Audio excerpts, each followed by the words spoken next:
বাংলাদেশের ক্রিকেটের আদ্যোপান্ত সবই জানা ফারুক আহমেদের জাতীয় দলের অধিনায়ক ছিলেন, হয়েছেন প্রধান নির্বাচক।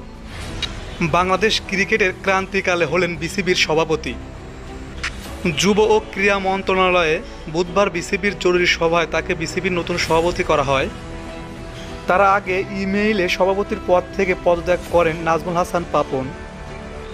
বিসিবির দায়িত্ব নিয়ে নবনিযুক্ত সভাপতি জানান, দেশ ও দেশের ক্রিকেট এগিয়ে নিতে চান তিনি আরও বলেন, প্রধান কোচ চন্ডিকা হাথুরুসিংহকে সিংকে চান না তিনি।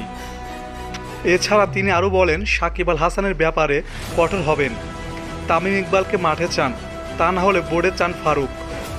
বিসিবির গঠনতন্ত্র পরিবর্তন করে যোগ্যদের বোর্ডে আনা দরকার। তামিম ইকবাল দেশের জন্য এখনও অনেক কিছু দিতে পারবে। আমি চাই তামিম ইকবাল দলে ফিরুক, না হলে বোর্ডে ফিরুক। আর বন্ধুরা, তামিম ইকবালকে ভালোবেসে থাকলে প্লিজ একটি কমেন্ট করে যাবেন। আর যারা এখন আমার চ্যানেলটি সাবস্ক্রাইব করেননি, প্লিজ চ্যানেলটি সাবস্ক্রাইব করে আমার পাশে থাকুন। ধন্যবাদ সবাইকে।